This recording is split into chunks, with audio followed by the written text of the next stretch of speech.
अस्सलाम वालेकुम viewers, welcome to exploring पांडा। तो आज का हमारा डिस्कशन का टॉपिक है nutrition and digestive system of birds. ठीक है, तो इस टॉपिक में हम बर्ड्स के डाइजेस्टिव सिस्टम की बात करेंगे, बर्ड्स के जो न्यूट्रिशन है, फीडिंग हैबिट है, उसकी बात करेंगे। उसके अलावा उसके अंदर जो डाइजेस्टिव पार्ट्स होते हैं, ठीक है ना, ये जिस तरह ये डाइजेस्टिव पार्ट्स हैं बर्ड्स की बॉडी के अंदर, तो इसको हम यहाँ पे डिस्क्राइब करेंगे। क्लियर? बेसिकली अगर हम बर्ड्स की बॉडी के पार्ट्स की बात करें तो सबसे पहले है ईसोफेगस। ठीक है, ईसोफेगस से थोड़ा सा नीचे जाते हैं, थोड़ी सी एक्सटेंडिंग है, वो है क्रॉप के बाद आता है स्टमिक के बाद है गिजर्ड।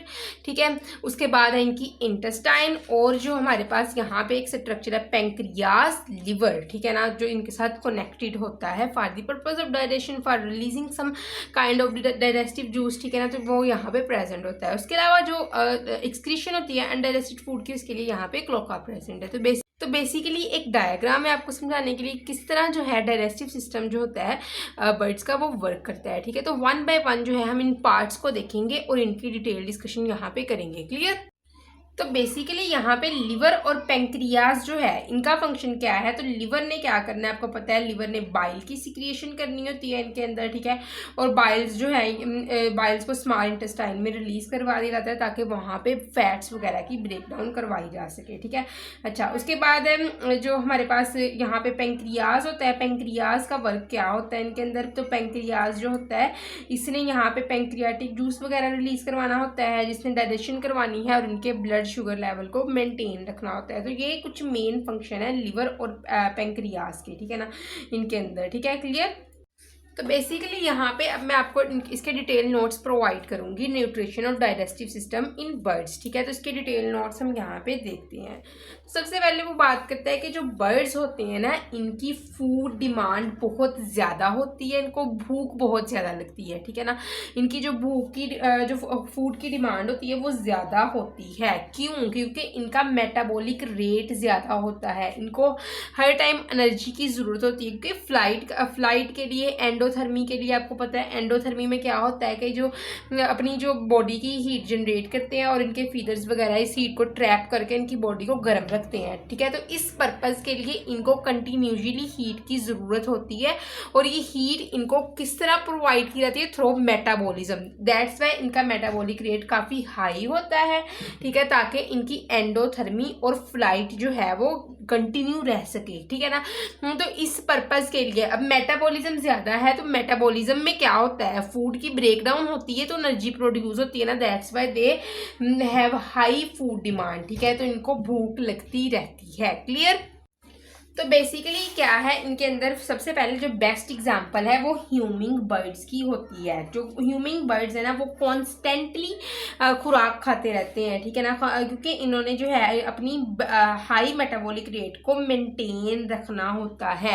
ठीक है ना, तो बेसिकली होता क्या है कि दिन टाइम तो इनको कंटिन्यूसली खुराक मिलती रहती है, लेकिन रात को तो नहीं ना इतनी खुराक मिलती, जिसकी वजह से क्या होता है कि ये रात को जो है वो अपना टॉर्पिड हो जाते हैं, अपनी बॉडी का जो है वो मेटाबॉलिज्म रोक देते हैं, अपनी बॉडी की जो फूड डिमांड रोक देते हैं, अपनी बॉडी का टेम्परेचर कम कर देते हैं, अपनी बॉडी का जो है रेस्पिरेटरी रेट उसको कम कर देते हैं। That's why they become torpid at night, क्योंकि पता है कि रात को किसी भी किस्म की खुराक नहीं मिलनी है। क्लियर?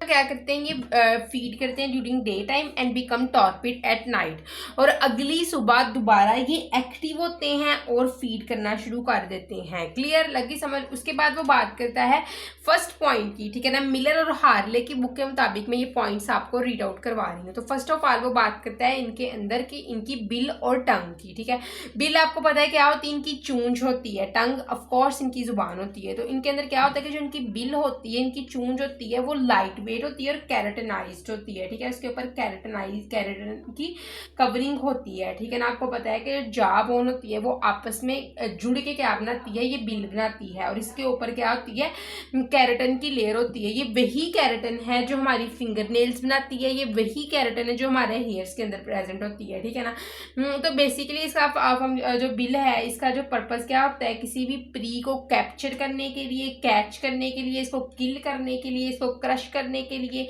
इसकी बॉडी को टीयर्स करने के लिए, इसके अलावा फूड को जो है वो दाना वगैरह चुगने के लिए। ठीक है ना, इसको यूज़ किया जाता है इस बिल को। ठीक है, उसके बाद वो बात करता है कि इनके अंदर जो टंग है, टंग के भी बहुत ज़्यादा फंक्शंस हैं, ठीक है ना। वो बर्ड्स जो किसी भी नेक्टर के ऊपर फीड करती हैं, किसी भी सैप के ऊपर फीड करती हैं, तो टंग जो है वो इस सैप या फिर नेक्टर को लिक आउट करने के लिए यूज़ की जाती है। क्लियर।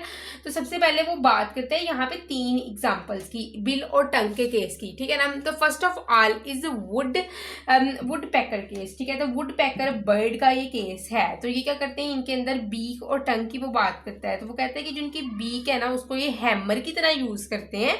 किस लिए यूज करते हैं हैमर की तरह? To create hole for accessing beetle larva and carpenter ants. तो क्या करते हैं कि होल क्रिएट करते हैं ट्री के अंदर अपनी बीक की हेल्प से, ठीक है। क्यों होल क्रिएट करते हैं ट्री के अंदर बीक की हेल्प से? ताकि बीटल लार्वा है ट्री के अंदर और कारपेंटर आंट्स जो कि लकड़ी खाने वाली जो आंट्स होती हैं उनको एक्सेस कर सकें, उनके तक रसाई हासिल कर सकें, ठीक है। तो क्या होता है कि फर्स्ट ऑफ ऑल ये क्या करते हैं, बीक की हेल्प से जो है ट्री उसके अंदर होल क्रिएट करते हैं। अब ये उसके बाद क्या करेंगे, उसके बाद ये अपनी टंग का यूज़ करेंगे।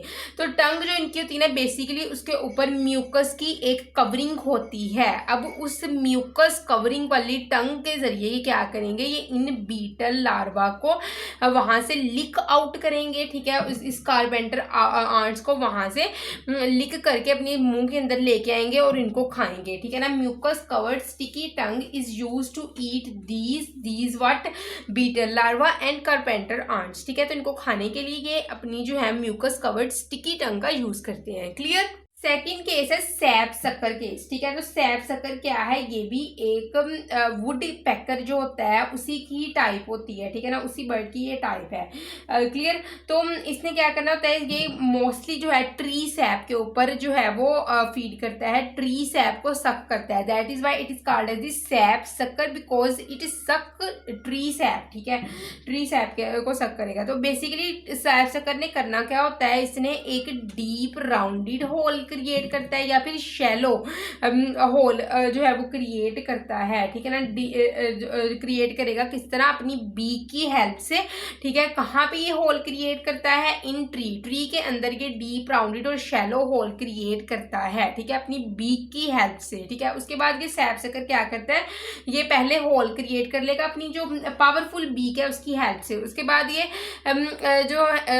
क्या करेगा, ये यूज करेगा अपने ब्रश टिप्ड टंग को, मतलब अपनी ब्रश की तरह टंग को, ठीक है। ऐसी इसकी टंग है जिसके ऊपर इस तरह लाइनिंग्स या ब्रश लाइक, ठीक है, ऐसी अपनी ब्रश टिप्ड टंग को यूज करता है इस सैप को लिक करने में, ठीक है। पहले ट्री के अंदर होल क्रिएट किया, ठीक है, सैप तक एक्सेस जो है वो गेन की, ठीक है। उसके बाद उस सैप को वहां से लिक आउट करने के लिए ये अपनी ब्रश टिप्ड टंग का यूज करते हैं। क्लियर। और इस सैप के ऊपर जो है ये प्राइमरली फीड करते हैं। तो सैप के अंदर कौन कौन सी चीज होती है, प्राइमरली ये सैप कंसिस्ट करता है शुगर पे प्लस न्यूट्रिएंट्स, ठीक है। न्यूट्रिएंट्स प्लस शुगर इस सैप के अंदर प्रेजेंट होते हैं। क्लियर।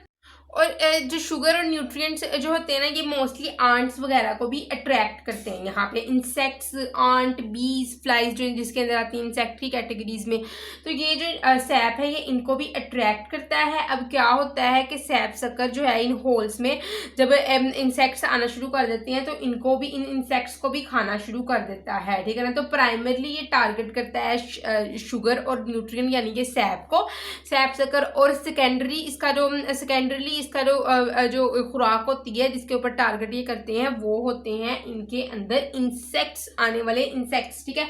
अच्छा, उसके बाद वो बात करते हैं यहाँ पे ह्यूमिंग बर्ड केस की।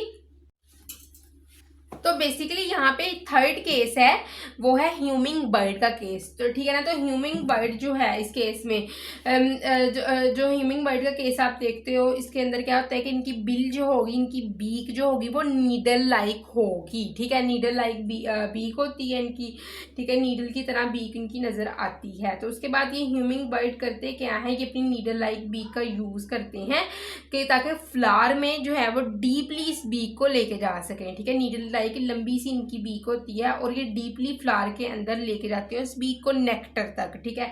बेसिकली उसके बाद ये दूसरा काम क्या करते हैं, इनकी एक तो बीक लॉन्ग होती है जो फ्लावर के नेक्टर तक इसको लेके जाते हैं, उसके बाद ये अपनी लॉन्ग ट्यूबुलर टंग को यूज करते हैं for the extraction of nectar. तो वहां से ये लिक वगैरह करते हैं, लीकिंग वगैरह करते हैं किसकी, नेक्टर की फ्लावर के अंदर से, ठीक है। तो उसको ये यूज करके वहां से ये नेक्टर वगैरह ऑब्टेन करते हैं। क्लियर। तो यहाँ हमने ह्यूमिंग बर्ड तक बात की थी, बिल और टंग की। अब यहाँ पे बात होगी क्रॉप की। तो क्रॉप की सबसे पहले बात करते हैं।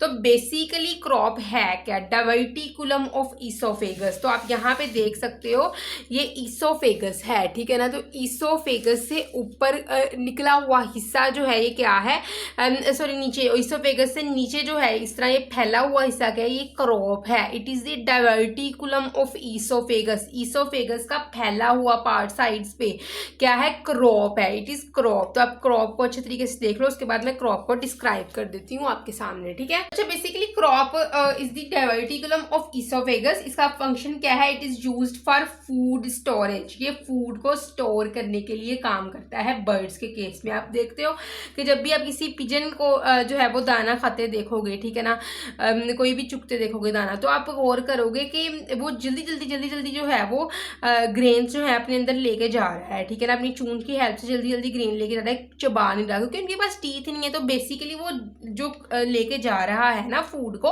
वो कहाँ पे लेके जा रहा है, अपने क्रॉप के अंदर, ठीक है। तो वहां पे ये फूड को स्टोर करेगा। It is used for food storage, ठीक है।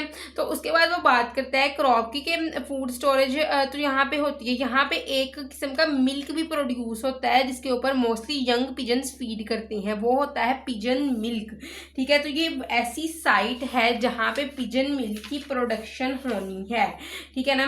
तो बेसिकली होता क्या है कि पिजन के जो क्रॉप होते हैं ये पिजन मिल्क यहाँ पे प्रोड्यूस करते हैं। तो पिजन मिल्क है क्या, ये एक चीजी सी क्रिएशन है।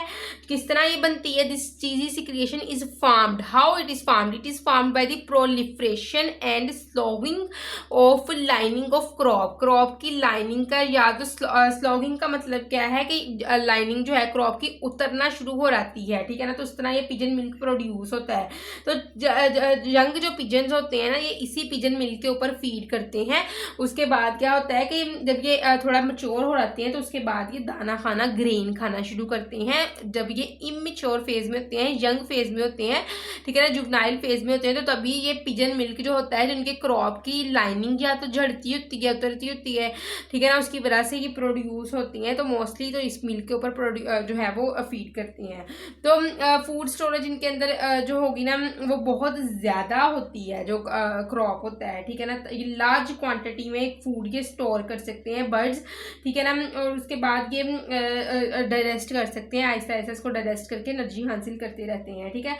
तो उसके बाद क्या होता है कि वल्चर्स और बर्ड्स ऑफ प्री जो होती हैं ना, ये अपने ईसोफेगस को भी इवन यूज करते हैं for the purpose of the storage of food, ठीक है। तो अपने ईसोफेगस को यूज करते हैं फूड स्टोरेज के लिए, और बाकी बर्ड्स का ईसोफेगस साइड से फैला होगा और क्रॉप का नाम उसको दे देंगे हम, ठीक है।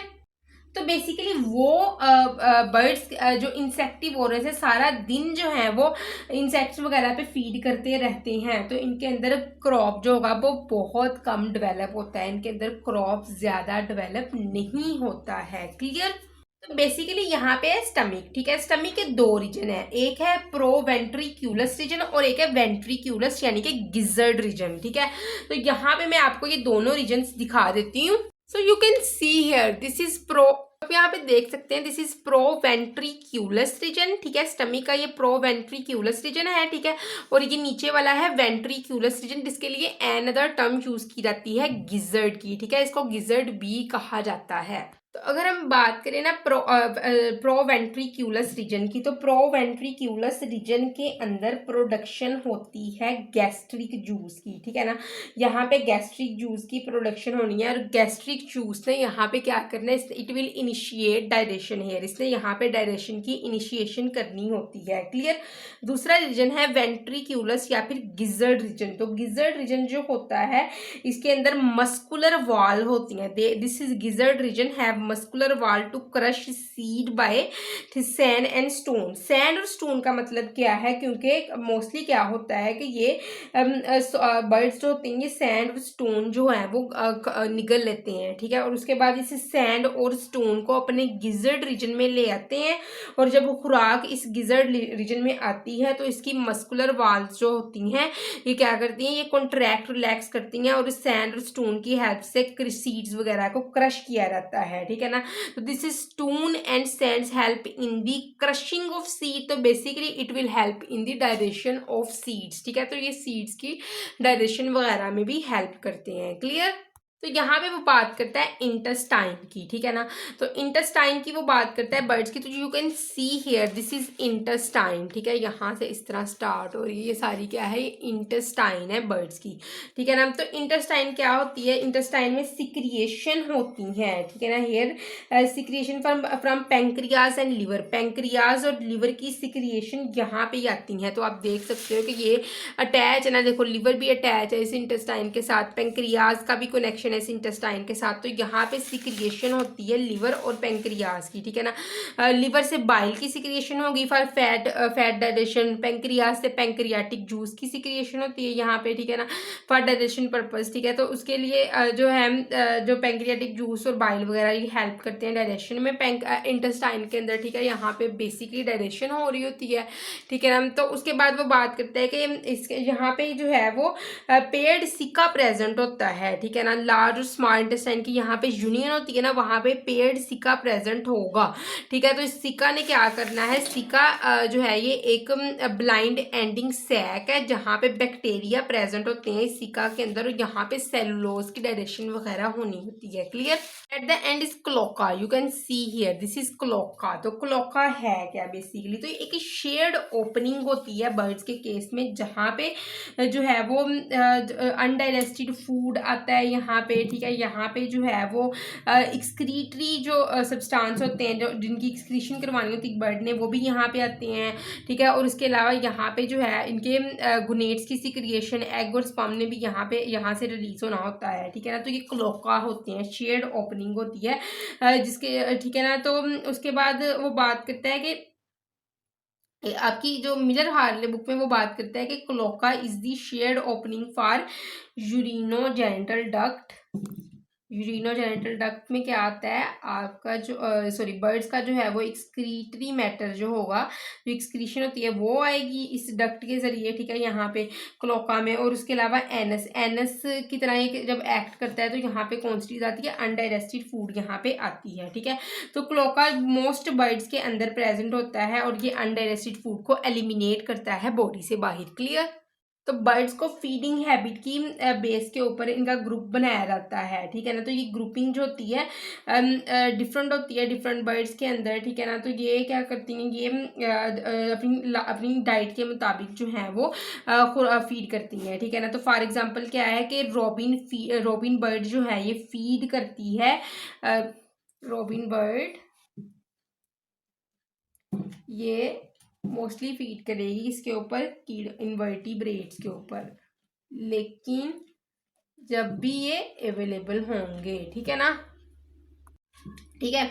इन्वर्टिब्रेट अवेलेबल होंगे तो ये इन्वर्टिब्रेट के ऊपर फीड कर जाएगी, लेकिन जब इन्वर्टिब्रेट अवेलेबल नहीं होंगे तो ये क्या करेंगी, ये बेरीज पे भी फीड कर सकती हैं, ठीक है ना। बेरीज पे मोस्टली विंटर में जब इन्वर्टिब्रेट ज़्यादा नहीं होते हैं तो तब ये बेरीज के ऊपर फीड कर जाती है, ठीक है। तो बेसिकली क्या है कि कुछ फीडिंग जो होती है बर्ड्स की ये ह्यूमंस के लिए बहुत ज़्यादा नुकसानदेह होती है, मतलब ये बागायत वगैरह और क्रॉप्स वगैरह को अफेक्ट कर सकते हैं, ठीक है ना।